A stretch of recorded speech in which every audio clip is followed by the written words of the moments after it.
Hello again to another Agricola Reaction. Today we will be watching a bold mission to catch up with Oumuamua,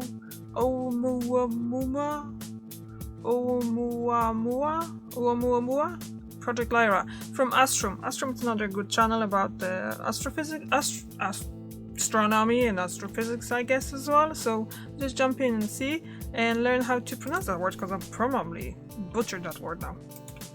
In 2017, a mysterious object zipped through our solar system at incredible speeds.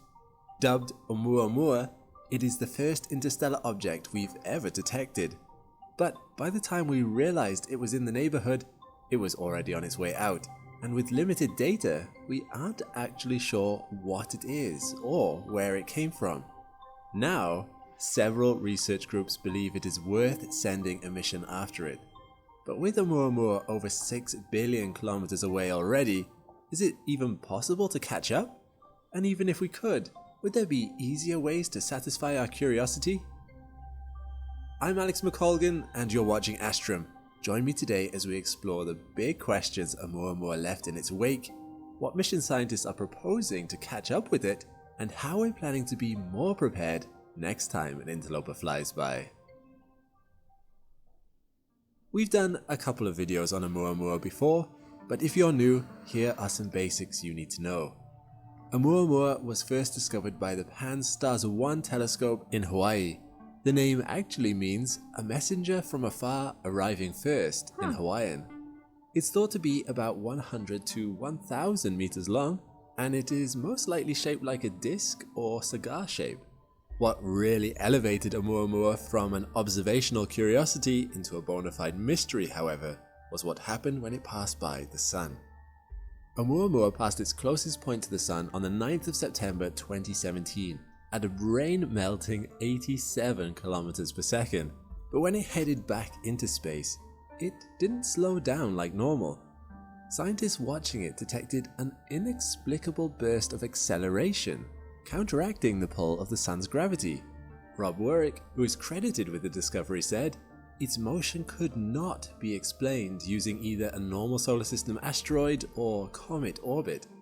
Comets are leftovers of the formation of planetary systems, which can be ejected from their home star's orbit by a gravitational kick.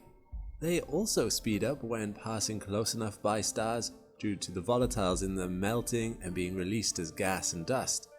So if we'd seen Oumuamua giving off this same outgassing, there would have been no mystery. But as we've touched on in another video, Oumuamua didn't show any characteristics of outgassing. No coma and no tail. Readings from the Spitzer Space Telescope also indicated it was at least 10 times shinier than a typical comet. A few weeks after its discovery, a fierce debate quickly erupted among scientists. Was this an asteroid, a comet, or something a little less natural? An artificial creation? Proof of alien life? We don't know. But we do know it came from very, very far away. To find Oumuamua's home star system, astronomers traced its path back over millions of years. It seems to have come from the direction of the star Vega in the Lyra constellation. Scientists found 4 possible home stars Oumuamua could have come from, some as far as 81 light years away, but there haven't been any definitive answers on its origin story yet. And now it is over 6 billion kilometers away, moving at 26 kilometers per second towards Pegasus, about as far as Voyager 1 was when it snapped the famous pale blue dot image. Even if Oumuamua is not a piece of alien technology, it holds importance as the first confirmed interstellar object to enter our solar system. So it is no surprise that scientists want to take a closer look at it. We noticed it only 40 days after it passed its closest point to the Sun, but by then it was already 33 million kilometers from Earth. We sent ground and space telescopes into overdrive trying to answer the questions surrounding it before it escaped our grasp. But 2 months later, by mid-December, it was already too faint and fast-moving to be studied by even the largest ground-based telescopes. With limited data and more questions than answers, some researchers believe the only way to learn more about Oumuamua is to send a mission after it. How though? However, catching up to Oumuamua is a significant challenge for 3 main reasons. The first obstacle is gaining enough speed to catch up. Oumuamua is over 6 billion kilometers away and careening through space at 26 kilometers per second. No chemical rocket that exists today can reach that speed, making a rendezvous difficult. And once we've caught up to Oumuamua, the second challenge is decelerating enough to actually study it. If we don't slow down, we'll shoot right past it and won't be able to collect any scientifically useful information. And thirdly, it is difficult to find such a small object in such a large galaxy. Remember, Oumuamua is just 1,000 meters long at most, tumbling through the vastness of interstellar space. Still, these barriers haven't stopped research groups from making plans to catch up. While accelerating to the speeds necessary to catch up with Oumuamua is difficult, it can be achieved through the use of gravity assist from other planets. The most famous examples of a solution come from Project Lyra, launched by the Initiative for Interstellar Studies. They've presented 2 different trajectories we could send a probe on. The first requires 3 distinct changes in velocity. First, we accelerate the probe out of Earth's orbit and send it towards Jupiter. Once at Jupiter, the probe slows down enough to fall towards the Sun. Less energy is required to do that from here than from Earth, as Jupiter's orbital velocity is less than half of Earth's. And as our probe approaches the Sun, it's traveling at its fastest.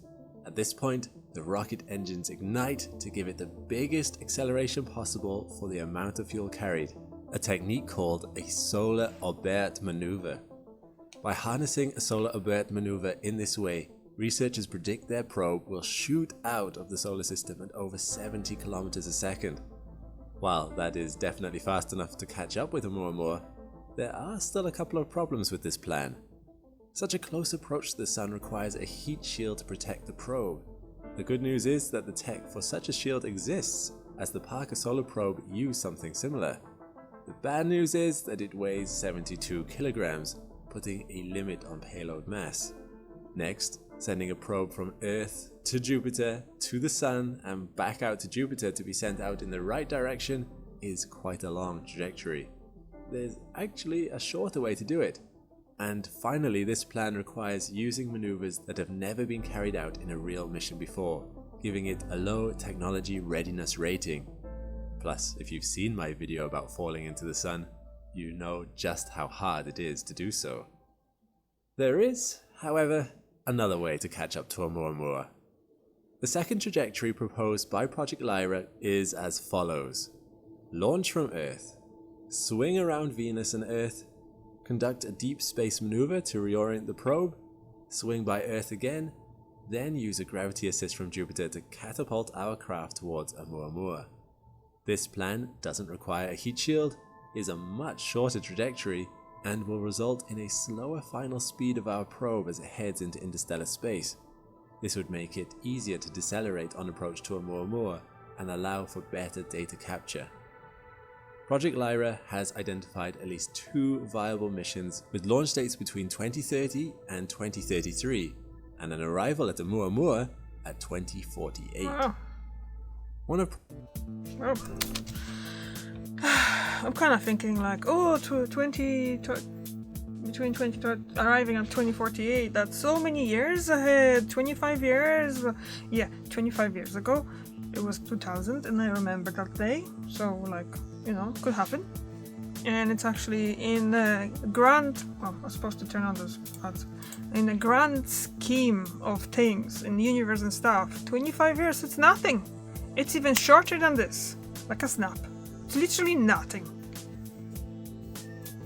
Oh, Millie wanna come in. One second, I'm just gonna let her in. Yo, where are you? Yo, wanna say hello to everyone? Are the ads running? Hey guys, say hello. Millie. Yeah. She doesn't like to be held for too long. So, yep. You just move over here and put the headphones back in. And I was talking about something. Oh yeah, 25 years is pretty much nothing in comparison to the age of universe. And well, that's what it is, isn't it? I wonder if they're gonna decide to do it. Millie!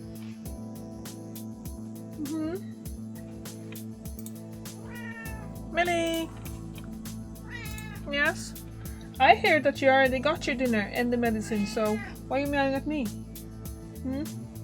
Yes, Millie, it's unfortunately she had problems with her thyroid, so she had to get medicine twice a day. So she's usually getting it. Project Lyra's mission designers, Marshall Eubanks, feels a mission to Oumuamua is inevitable. After all, researchers are crafting proposals for missions to planets of other solar systems. But even 100 years from now, Oumuamua will still be much closer than those destinations. But could there be a better way to get the data we want? What if we could have anticipated Oumuamua months in advance, rather than after it had already passed by? Astrobiologist Karen Meach of the University of Hawaii, who led the characterization of Oumuamua after its discovery, says we'll soon be able to do this for other interstellar interlopers that might cross our paths. Really, I can't really see the screen that much. NASA estimates that an interstellar interloper similar to Oumuamua passes through the inner solar system once per year. Really? Since they're so small, they are hard to spot. Until now. The Vera C. Rubin telescope, set to become operational next year, would be able to spot these objects a whole 3 months before the telescope that detected Oumuamua. What's more, it will get busy building the Legacy Survey of Space and Time, a database of 2 million images taken over a decade.